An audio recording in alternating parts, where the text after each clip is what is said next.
Vous écoutez la leçon biblique de l'Église de la Science chrétienne indépendante de Plainfield, située à Plainfield, New Jersey, États-Unis d'Amérique. Leçon du dimanche 11 avril 2021. Sujet. Le péché, la maladie et la mort sont-ils réels? Texte d'or, Psaume 91. Car tu es mon refuge, ô Éternel. Tu fais du Très-Haut ta retraite. Aucun malheur ne t'arrivera, aucun fléau n'approchera de ta tente. Lecture alternée, Psaume 91. Car il ordonnera à ses anges de te garder dans toutes tes voies. Ils te porteront sur les mains, de peur que ton pied ne heurte contre une pierre. Tu marcheras sur le lion et sur l'aspic. Tu fouleras le lionceau et le dragon. Puisqu'il m'aime, je le délivrerai. Je le protégerai, puisqu'il connaît mon nom. Il m'invoquera, et je lui répondrai. Je serai avec lui dans la détresse. Je le délivrerai, et je le glorifierai. Je le rassasirai de longs jours, et je lui ferai voir mon salut.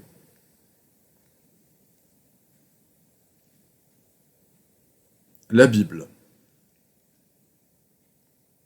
Au commencement, Dieu créa les cieux et la terre. Puis Dieu dit, faisons l'homme à notre image, selon notre ressemblance. Dieu créa l'homme à son image, il le créa à l'image de Dieu, il créa l'homme et la femme. Dieu les bénit, et Dieu leur dit, soyez féconds, multipliez, remplissez la terre et l'assujettissez. Dieu vit tout ce qu'il avait fait, et voici, cela était très bon. Dieu est pour nous le Dieu des délivrances, et l'Éternel, le Seigneur, peut nous garantir de la mort. Jésus se rendit à la montagne des Oliviers, mais dès le matin, il alla de nouveau dans le temple et tout le peuple vint à lui. S'étant assis, il les enseignait. Alors les scribes et les pharisiens amenèrent une femme surprise en adultère, et la plaçant au milieu du peuple, ils dirent à Jésus, « Maître, cette femme a été surprise en flagrant délit d'adultère. Moïse, dans la loi, nous a ordonné de lapider de telles femmes. Toi donc, que dis-tu » Il disait cela pour l'éprouver, afin de pouvoir l'accuser. Mais Jésus, s'étant baissé, écrivait avec le doigt sur la terre.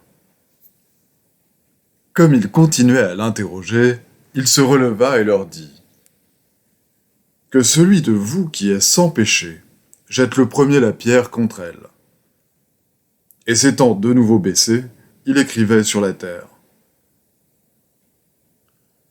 Quand ils entendirent cela, accusés par leur conscience, ils se retirèrent un à un, depuis les plus âgés jusqu'aux derniers.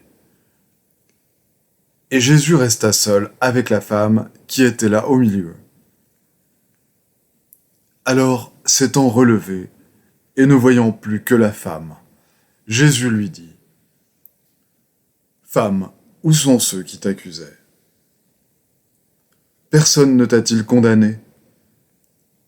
Elle répondit, « Non, Seigneur. » Et Jésus lui dit, « Je ne te condamne pas non plus. Va et ne pêche plus. » Que le péché ne règne donc point dans votre corps mortel, et n'obéissez pas à ses convoitises.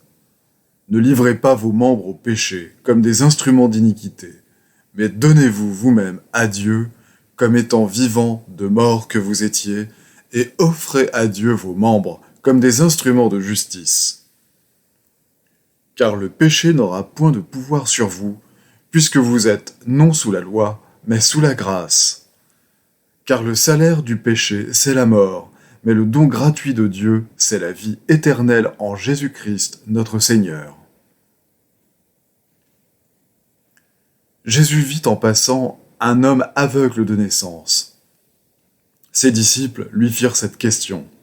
« Rabbi, qui a péché, cet homme ou ses parents, pour qu'il soit né aveugle? Jésus répondit, ce n'est pas que lui ou ses parents aient péché, mais c'est afin que les œuvres de Dieu soient manifestées en lui. Après avoir dit cela, il cracha à terre et fit de la boue avec sa salive. Puis il appliqua cette boue sur les yeux de l'aveugle et lui dit « Va et lave-toi au réservoir de Siloé », nom qui signifie « envoyé ». Il y alla, se lava et s'en retourna voyant clair. Puis, ayant ouvert la bouche, il les enseigna et dit « Ne croyez pas que je sois venu pour abolir la loi ou les prophètes. Je suis venu, non pour abolir, mais pour accomplir.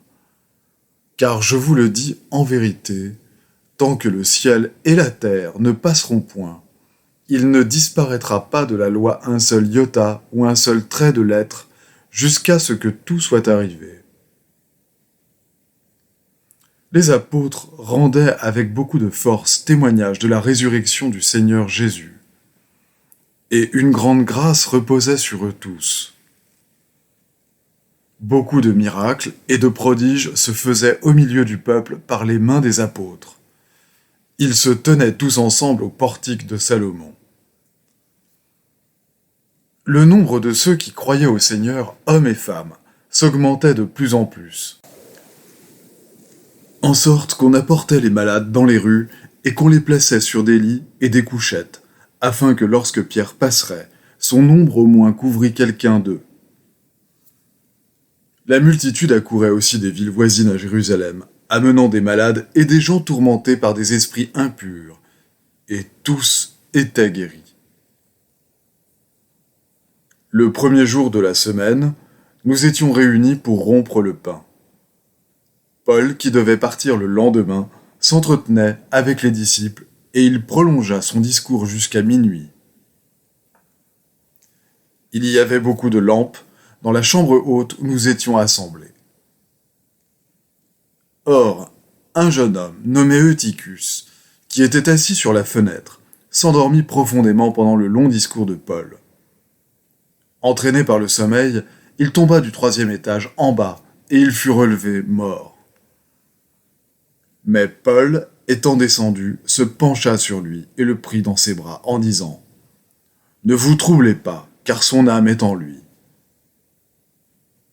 Quand il fut remonté, il rompit le pain et mangea, et il parla longtemps encore jusqu'au jour, après quoi il partit. Le jeune homme fut ramené vivant, et ce fut le sujet d'une grande consolation. Quoi ? Vous semble-t-il incroyable que Dieu ressuscite les morts? Car rien n'est impossible à Dieu. Je vais maintenant lire les passages corrélatifs tirés du livre d'études de la science chrétienne, Science et santé, avec la clé des Écritures de Mary Baker-Eddy. Tout ce qui est fait est l'œuvre de Dieu et tout est bon. Comment aurait-elle pu ne pas l'être, puisque la création spirituelle était la conséquence, l'émanation de sa propre capacité infinie et de sa sagesse immortelle. Tout ce qui est bon ou honorable, Dieu le fit. Tout ce qui est sans valeur ou nuisible, il ne le fit pas, d'où l'irréalité de ces choses. Nous lisons dans la science de la Genèse qu'il vit tout ce qu'il avait fait, et voici, cela était très bon. Les sens corporels déclarent le contraire, et si nous tenons compte de l'histoire de l'erreur autant que des récits de la vérité, le récit biblique du péché et de la mort favorise la fausse conclusion des sens matériels. Il faut considérer le péché, la maladie et la mort comme aussi dépourvus de réalité qu'ils sont dépourvus du bien, Dieu. La maladie, le péché et la mort, étant inharmonieux, ne proviennent pas de Dieu et n'appartiennent pas à son gouvernement. Sa loi, bien comprise, les détruit. Jésus donna des preuves de ces déclarations. La guérison physique par la science chrétienne résulte aujourd'hui, comme au temps de Jésus, de l'opération du principe divin, devant laquelle le péché et la maladie perdent leur réalité dans la conscience humaine et disparaissent aussi naturellement et aussi nécessairement que les ténèbres font place à la lumière et le péché à la réforme. Aujourd'hui comme autrefois, ces œuvres puissantes ne sont pas surnaturelles, mais suprêmement naturelles. Elles sont le signe d'Emmanuel, ou Dieu avec nous. Une influence divine toujours présente dans la conscience humaine et qui se renouvelle, venant maintenant selon l'antique promesse, pour publier la liberté aux captifs des sens et le recouvrement de la vue aux aveugles, pour renvoyer libres ceux qui sont dans l'oppression.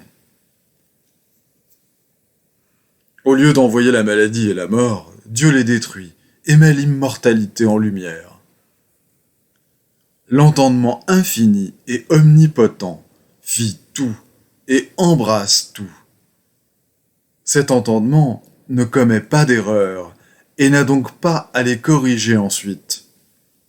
Dieu n'est pas cause que l'homme puisse pécher, être malade ou mourir. Il est impossible que l'homme perde quoi que ce soit de réel, puisque Dieu est tout et que l'homme le possède éternellement. La notion que l'entendement est dans la matière, et que les prétendus plaisirs et douleurs, la naissance, le péché, la maladie et la mort de la matière sont réels, est une croyance mortelle. Et cette croyance est tout ce qui sera jamais perdu.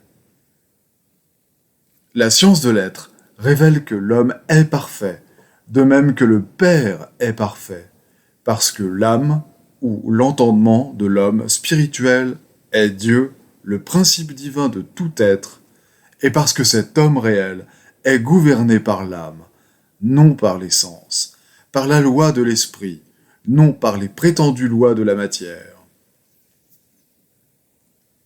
Le mal n'est pas suprême. Le bien n'est pas impuissant. Les prétendues lois de la matière ne sont pas non plus au premier rang, et la loi de l'esprit au second. Sans cet enseignement, nous perdons de vue le Père parfait ou principe divin de l'homme. Jésus ne disait jamais que la maladie était dangereuse ou difficile à guérir. Ses disciples lui ayant amené un cas qu'ils n'avaient pu guérir eux-mêmes, il leur dit « Race incrédule », impliquant que le pouvoir requis pour guérir était dans l'entendement. Il ne prescrivait aucun médicament, ne recommandait aucune obéissance aux lois matérielles, mais il agissait en désobéissant complètement à ces lois. Jésus voyait dans la science l'homme parfait, qui lui apparaissait là où l'homme mortel pécheur apparaissait au mortel. En cet homme parfait, le Sauveur voyait la ressemblance même de Dieu, et cette vue correcte de l'homme guérissait les malades. La vérité, la vie et l'amour divin donnaient à Jésus l'empire sur le péché, la maladie et la mort. Sa mission était de révéler la science de l'être céleste, de prouver ce qu'est Dieu et ce qu'il fait pour l'homme. Notre Maître n'enseignait pas simplement une théorie, une doctrine ou une croyance. C'était le principe divin de tout être réel qu'il enseignait et mettait en pratique.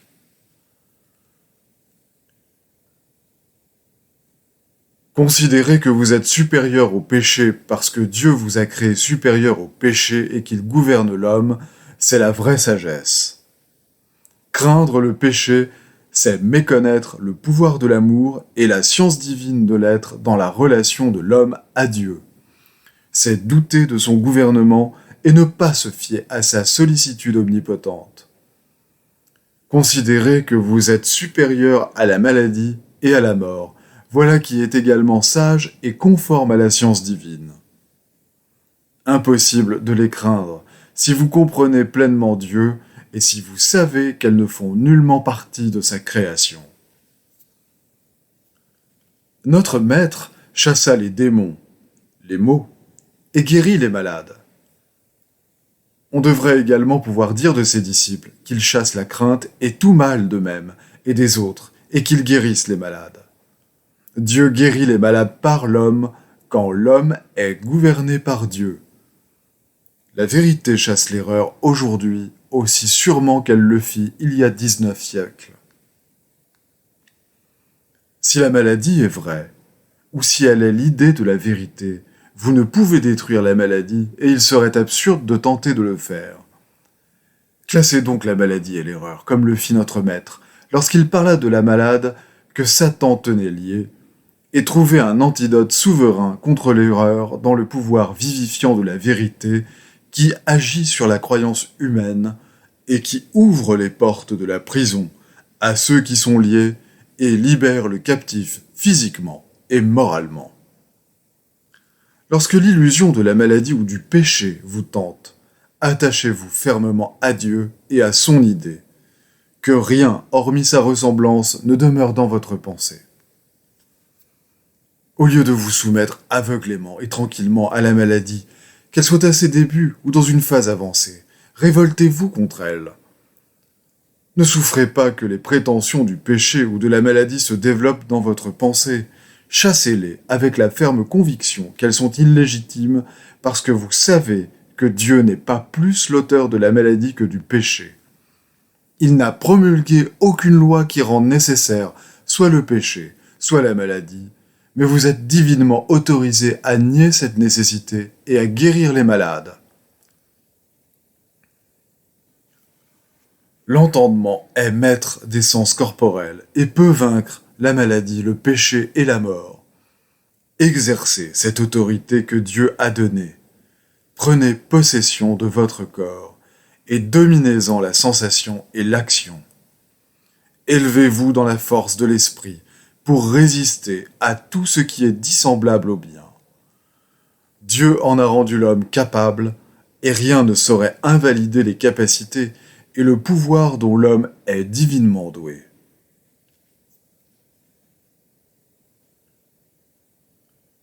Les devoirs quotidiens de Mary Baker Eddy. Prière quotidienne. Il sera du devoir de tout membre de cette Église de prier chaque jour, que ton règne vienne, que le règne de la vérité, de la vie et de l'amour divin soit établi en moi et élimine de moi tout péché. Et puisse ta parole enrichir les affections de toute l'humanité et la gouverner. Règle pour les mobiles et les actes. Ni l'animosité, ni un attachement purement personnel ne doivent déterminer les mobiles ou les actes des membres de l'Église mère. Dans la science, l'amour divin seul gouverne l'homme, et un scientiste chrétien reflète les douces aménités de l'amour en réprouvant le péché et en manifestant un véritable esprit de fraternité, de charité et de pardon. Les membres de cette Église doivent journellement veiller et prier pour être délivrés de tout mal, pour ne pas prophétiser, juger, condamner, conseiller, influencer ou être influencé d'une manière erronée. Vigilance face au devoir. Il sera du devoir de chaque membre de cette Église de se défendre journellement contre la suggestion mentale agressive et de ne pas se laisser entraîner à oublier ou à négliger son devoir envers Dieu, envers son leader et envers l'humanité. Par ses œuvres, il sera jugé et justifié ou condamné.